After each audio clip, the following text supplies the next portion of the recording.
Hello, everyone, and welcome to Writers Drinking Coffee. This is a podcast based on writers sitting around, drinking coffee or wine, and talking about writing, publishing, the whole creative process. We do not censor ourselves, but we don't swear a lot, so please consider us PG-13. This is episode 143, Beyond Cataclysm. Your hosts today are myself, John Schmidt, with Chaz and Karen Brenchley. We're talking with Chris Lowry of Beyond Cataclysm. Welcome, Chris. Hello, thanks for having me on the show. Very excited to be here. We're very excited to have you, but I have to start with a question because I'm confused. Are you Beyond Cataclysm Press? Are you Beyond Cataclysm Books? You seem to do everything. Are you Beyond Cataclysm Games? Are you Beyond Cataclysm Ska Band? What are you, and how did you come about? That's a really specific question. You know, I run a ska punk podcast. I don't think you do know that. That's just, anyway. I do. Yes, actually. I do, and I love the thought. But do you have a Beyond Cataclysm Ska Punk? We don't know. Growth opportunity. So we're Beyond Cataclysm, which comes from a quote from John Wyndham, who wrote Day of the Triffids, which is a bit of a kind of classic of golden sci-fi. If I can read the quote, because I quite like it. It must be, I thought, one of the race's most persistent and comforting hallucinations to trust that it can't happen here, that one's own time and place is beyond cataclysm. So that's the quote so we just like the quote. We quite like John Wyndham's work. I mean, some of his books are amazing. I mean, obviously it's quite dated. It's not without its issues, but what we are is a loose collective of people who like making creative things, and that's mostly publishing, but we are branching out a little bit into sort of role play games, which also are a subset of publishing, really, but we're not necessarily specifically books. So first, I love John Wyndham. I love him. I've read his books right at the age where the cataclysmic feel, early teens, I think, that speaks to that age. And so I'm delighted that is what you named your publishing business. Yeah, I think I've always enjoyed John Wyndham stuff. I mean, it's for me, I mean, he was derided as being a writer of cozy catastrophes. I had not heard that. I like that. Yeah, it was written by, I'm trying to remember the name of the author now, but basically somebody a bit jealous used it. And I then read some of that author's work, and his work is way less good than John Wyndham's. I'm personally really drawn to it's a lot of it's set in a very sort of 50s England, in a very kind of the BBC Home Service style. Some of his short stories, he has one about the Lunarians, like the moon people, and there's this brilliant bit where like a moon person jumps out at him and attacks him, and the wording in it is like, with great consternation I looked to my right and saw there was a Lunarian. I grasped my walking stick, and it's just so brilliant, you know. Oh, I love that. I'm gonna have to look for that story. Yeah, he had about 6 middle names. It was called John Benyon something Wyndham, and for some reason he obviously didn't understand about how you need a Twitter presence and an Instagram, because he wrote under about 10 pseudonyms, so sometimes it can be hard tracking down all his short stories. Oh, I'm going to have to track down all the short stories, because I didn't know that. Yeah, I remember chasing down the John Bainan name when I was an avid teenage reader, and I don't think I knew there were many more though, so I probably missed a few. Yeah, I'll have to look. Yeah, I don't know the exact numbers, but I suspect. I mean, writing was and sci-fi was in a very interesting place in the 50s, wasn't it? In terms of, you know, it wasn't looked at as being like a proper craft and things like that. So you really had to, you know, you had to get things published wherever you could, and it was very kind of scattergun, I think. Mm-hmm. So with him as kind of an ideal or a thought or whatever, how does that bring you to books with role playing in it and coffee, for example? How did that move you into doing what you're doing now? Well, so as I said, we're kind of a loose collective. So, I mean, the main two people working on things at the moment are myself and a chap called Dave Emerson from Scotland, who he runs a zine press called Visions Press. He does an amazing. we have a very different mentality, the two of us. So I like to really work on something. I'm like most writers. I've got a novel in the drawer that still needs editing that I finished 2 years ago. What he's amazing at is he'll come up with an idea, and then the next, like 2 days later, I'll get it in the post. But he's put it together and just thrown it. He's a brilliant kind of understander of the, good enough is the enemy, excellence is the enemy of good enough. No. The perfect is the enemy of the good. Yeah. Our first book was actually a book called Paper Cuts, which was put together from the punk scene in the UK by our friend Sarah Williams, and she got together lots of stories from different people who write in the punk scene, and it was a collection of looking at what was good about gigs, festivals, and tours. And then our second book was a book of microfiction by myself called The Die Decides, which came out earlier this month. And that was role play adjacent. So it involved rolling a dice 10 times, well, not 10 times, a 10-sided dice, rolling that, and that generating story prompts that I then filled the whole book with. Okay, I need to know more about this. How do you generate story prompts with a die? Well, if I turn to page 172 of my book, I have a table. So 1 to 10 correlates to, so first of all, you roll for length. So say you roll 6, you get 600 words. And then I did a Kickstarter for it, and the backers submitted category selections. And we kind of compressed them down into kind of the core ones that have been suggested. And then the same with theme. So, well, we can do it now. Would one of you like to imagine you've rolled a 10-sided dice? I can do better than that. We have a 10. Well, I have a 10-sided die right here. Yeah.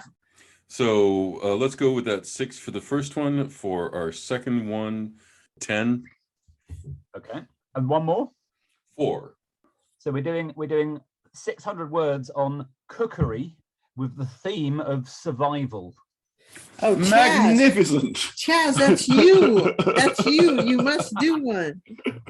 I mean, and just, it is quite amazing because immediately I'm like, do we go with some kind of cool kind of, commercial kitchen level betrayal? Or actually, do we just go with someone who doesn't know how to cook and they're right on the edge of, or do you set the whole thing in just in a post-apocalyptic wasteland, and it's just actually, how do you cook food when there's no civilization? Exactly. I mean, that would be my immediate take. And I immediately took it as you're out in the wilderness, because I have friends who do this, and someone has handed you a trout, and what do you do now? And much worse, someone has handed you half a squirrel. Oh, God. And so then the whole Scheherazade thing, but instead of being a storyteller, it's a male Scheherazade, and he cannot speak, but he must, if the meal does not please the over thing, he will be eaten. I have to say, that's a great idea there for like a wilderness cookery book, and it's just called Half a Squirrel. Oh, John, you must. No. The table for this I've actually got on my personal website. So if anyone wants to go to allaboutchris.org/microfiction, you can actually just press a button there and it'll roll the dice and generate your story prompts for you. Oh, that's cool. I love it. Well, so actually, the book you've got is called The Die Decides, and so. Yeah. Actually, I first read that, even though I've been a role player for half a century, I read it as the die, as in the death kind of die decides, and I'm like, ooh, that's kind of a dark, that's kind of, and then I was thinking, oh, this must just be you roll a die and you find out how you die, and that was my other thought, and so I like your version better. Yeah, I think I intentionally went with. It's got stuff you can play with there. There's also just the fact that most people would say the dice decides. Yeah. Which probably has confused people, but that's fine. Confused and then asking questions is better than ignored. Yes, exactly. That was my thought too. It made me interested. If you said the dice decide, I would have gone, oh yeah. But now I'm like, oh, okay, now I want to look into it. So I think you did the right thing. For me, I immediately saw Legion because, of course, Iacta alia est, the die is cast. Yeah.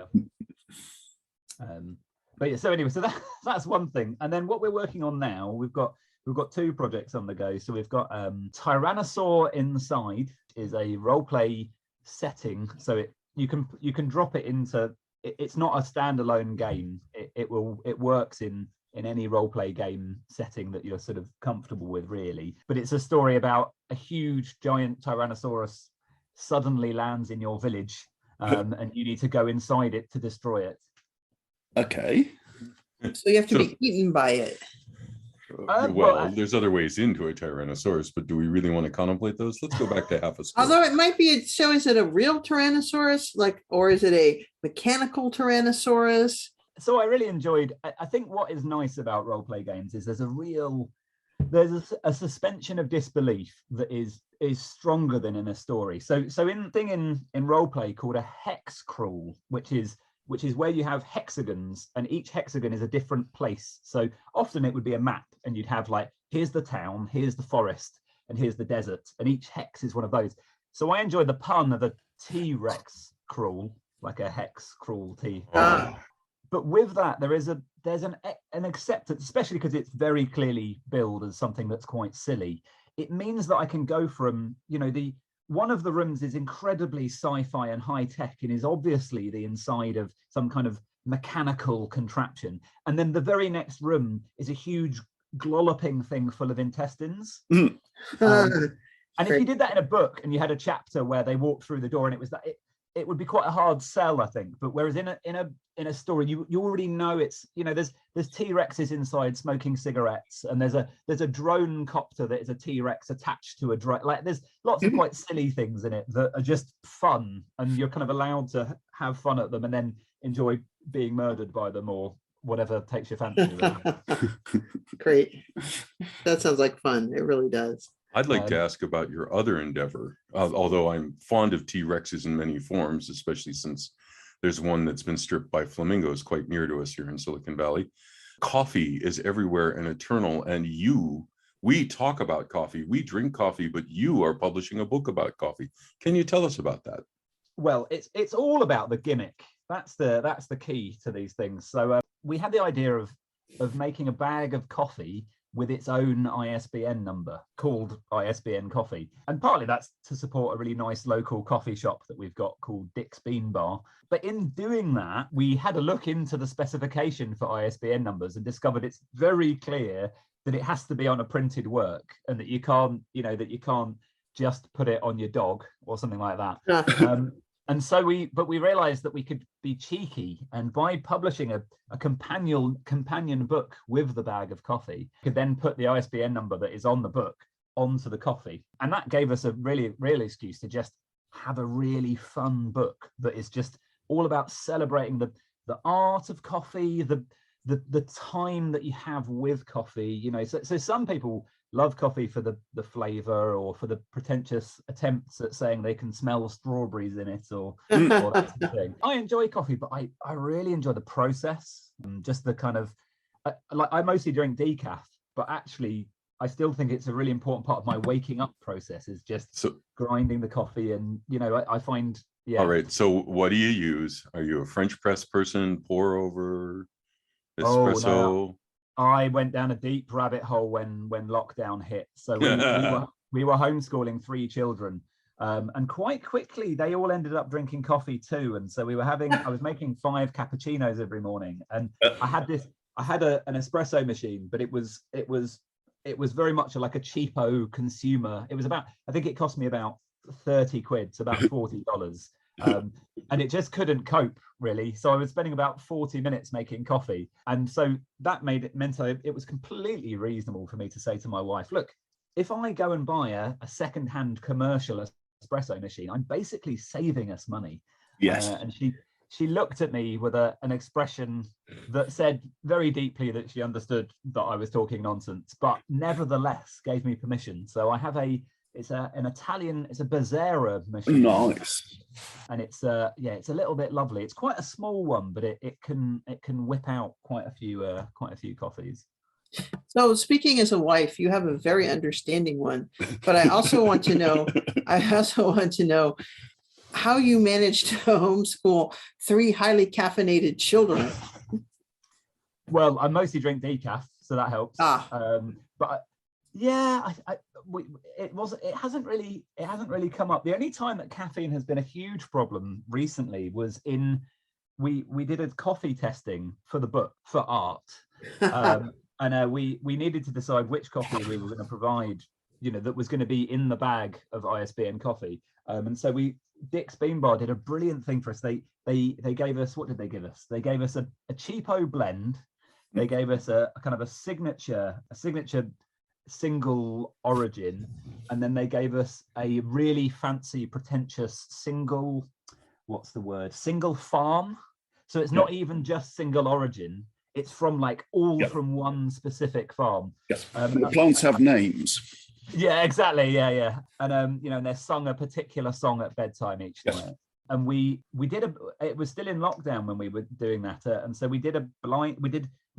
So he labeled these bags for us, A, B, and C, and then gave us envelopes that had what they were, but we didn't know. So we were doing completely blind. And 3 of us did it over Zoom.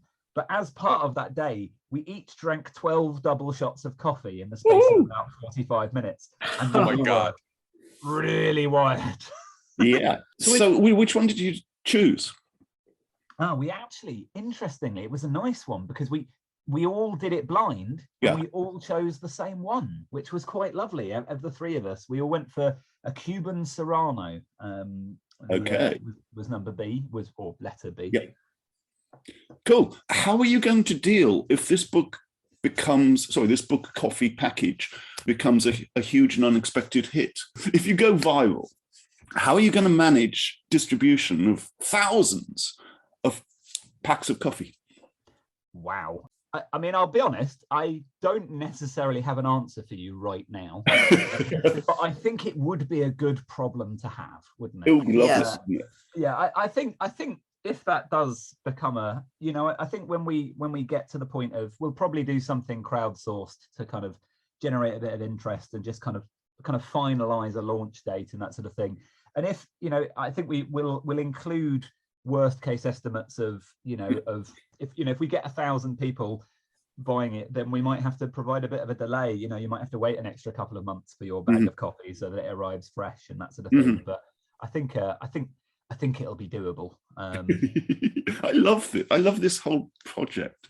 It's just so on point. I might have to submit something. You are open to submissions now, aren't you? Absolutely. So if people go to beyondcataclysm.co.uk, which is of course spelt so that you mistype it at least 3 or 4 times, beyondcataclysm.co.uk, there's just a submissions page that you can click there, and we're open to anything: flash fiction, poetry, short stories, not novels, that might be a bit hard to fit in, but also non-fiction as well. We'd love people to write some stories of their own experiences with coffee or why they hate coffee. We've got a couple of people writing some role-play, single-page role-play games that you play whilst waiting for the cafetiere to settle. Or, Genius. That is such fun. So, will this be a physical book or just? Oh, definitely, it will be a physical book. Yeah, definitely. Good. So, what comes after coffee? I see other things on your website, and you've got your shop and distro. What are the other 2 or 3 other books? Screaming Punk Planet Zine, some of these other things. What else do you do? So the Punk Planet Zine is one of Dave's from Visions Press. So we have a distro on the site. We sell our own stuff, and then we're just starting to stock a bit more role play, and we're definitely going to do some literary zines and things like that. I mean, the question is, what else do we have? I wrote a board game on a cycle ride and have been playtesting it today, even while I'm meant to be doing other things. So there's always 100 things on the list. We've just added Half a Squirrel. That's going to be a challenging ride. I love that. The next big I'll be thing, submitting. Yeah, me too. Yeah. We've got a few more things in the role play arena that we're working on, but I think the big thing from a literary perspective is we are starting a journal. So a sci-fi, well, really more of a speculative fiction zine that's going to be, probably, I'm just leaning over to my shelf to get a couple of examples. I don't know if you've come across Infinite Worlds or Shorelines of Infinity or... Yeah, absolutely. Yeah, so, something something on that kind of idea of size. So maybe with 8 to 10 authors per issue. It will be physical. We'll have a digital version as well, but I just don't get on well with digital. Like, as in, it's fine. I understand it has a place, but I'll sit down and read Infinite Worlds in paper form, and I will own the PDF for 100 years and never read it. Yeah, me too, exactly that. I just like a physical book in my hands. But yeah, so that's probably going to be called the Beyond Cataclysm Journal, unless you've got a better name for us, because we're still workshopping that one. And that'll be a semi-annual thing, but that'll be open for submissions. It will be paid. It'll probably lean towards like plucky, adventurous stories. So things with a little bit of humor, a little bit of, we're open to things like, a bit of horror and stuff like that, but just stuff that, I don't know, is a little bit smart rather than maybe just very atmospheric. Yeah, that sort of thing. The kind of stuff I like to read, Yeah, absolutely. So that's, we've talked about basically your publishing house. You write yourself, though, don't you?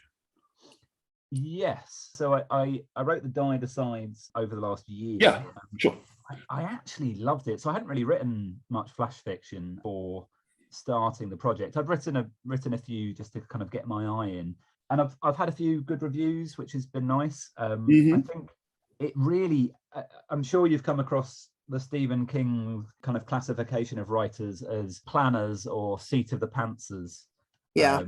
But I just find flash fiction just so, especially with the way these story prompts were generated, I'd kind of have a bit of an idea, I'd throw myself into it, and just as I was, it would just be just the right time frame for my brain to be like, okay, here's, like, we probably need a twist soon, and I'd be like, yeah, actually, I've only got 300 words, and then I'd be like, and then it's, so it didn't need a lot of editing, or I mean, it probably does. You'll probably read it and say, oh, this needs a lot of editing. But actually, I found, compared to, so I have written a novel as well, which is called To Get Out of a Headlock. Deep in the middle of editing at the moment, and has been for about 2 years. But that's a long editorial process. Well, it's called COVID Hit, and I just couldn't do anything for 3 months. Yeah. Right. Are you working with somebody else as editor? Yes, yeah. So I've got my process for that. It's been, I mean, I've worked with editors on an editor on my latest role play project as well, which has been really helpful. I've had a first glance at it from an editor, and then that's given me enough to realize here are the kind of systematic structural changes that are needed in my sentences and that sort of thing. So I've nearly finished my full take, like, second run through with that, and then they're going through and providing a little bit more of a blow by blow. But I'm finding it's, helpfully, it's not, I'm not getting the feedback, this is awful and needs chapters ripped out and things like that. It's at the point where it can be polished. Right. Nice. Good.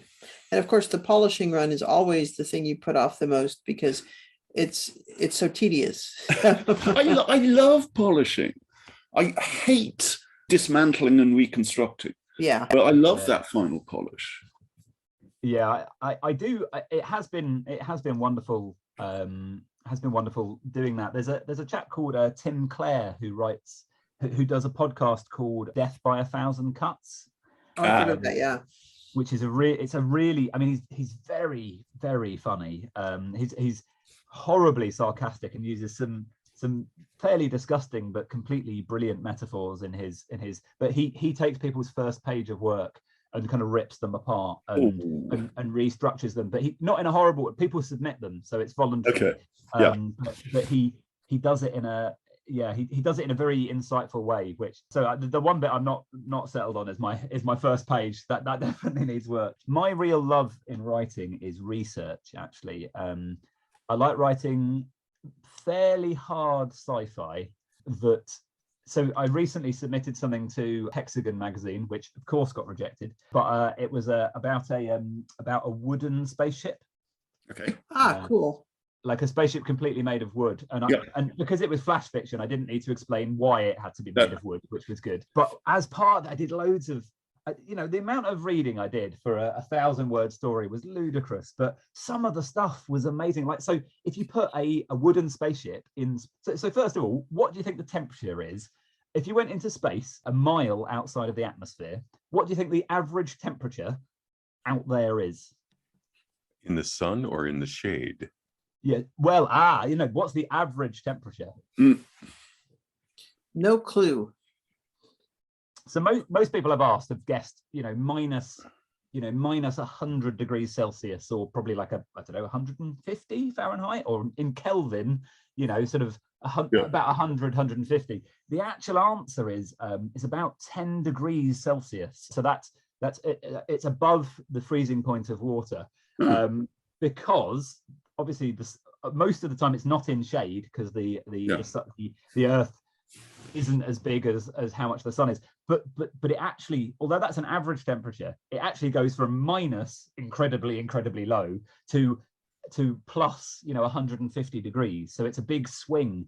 But if you put a wooden spaceship out there, what would happen is it gets extremely hot on one side and then so cold it's ready to crack on the other side, whereas a metal spaceship conducts that heat all the way around. That's why they make them out of steel rather than wood. I'd always wondered. Well, but if you can grow the spaceship, you can have the capillary action of the water moving the heat around. Ooh. And now we have fungus spaceships, and wow, we're deep into science fiction, and someone is going to come out of one of the news groups and smack me for growing potatoes on Mars next. Yeah, I think, but what's so fun about research, and especially this kind of area, I needed to find out temperatures, and so it turns out NASA provide, they've just got a list of the heat of the front of their missiles, the heat probe on the front of all of their missiles that have been fired since the 40s. They've got just a database online that you can just read. So I was able to find out what degree of paint can you buy in your local hardware shop that will still provide enough heat proofing for the front of the spaceship based on NASA's figures. Amazing. Well, I wonder how many times they were asked that to make them just put that up on the net so it'd be left alone too. There's probably some scientists having joy that anyone's looked at it and we've just made their day. Yeah, I'm probably the first person to access it in no. We've got geeks everywhere. We've got coffee geeks, we've got NASA geeks. Unfortunately, we've got end of time geeks, at which point it'll probably be, I think the background radiation of the universe is 4 degrees Celsius, still warm enough to keep things warm. We're going to put links to all these interesting things on the website, which is www.writersdrinkingcoffee.com, and links to Beyond Cataclysm. We've got all the details on there as well. Perfect. You can also find Writers Drinking Coffee on Facebook or Twitter. We answer email. We do respond to tweets, and as I assume does the press. Yes, absolutely. And I'm on there as well, at CM Lowry author. Excellent. We will provide links to these so you don't have to try to spell it. You can just click it and go. And especially the half a squirrel story generation tool on your webpage, which is now, if I started a press, I'm afraid I'd have to call it half a squirrel. So I'm just going to have to rely on your press. It's a really solid name, isn't it? It really is. Yeah, it's going to go somewhere. Yeah.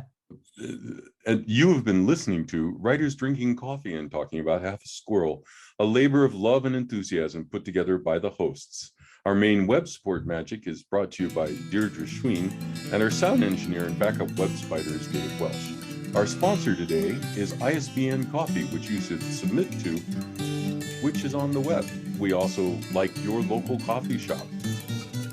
Go submit to them, or at least submit yourself to a cup of coffee. Our intro and exit music is by Michael Enberg. You can hear more from Michael Enberg on manyhatsmusic.com. And hey, thanks for listening.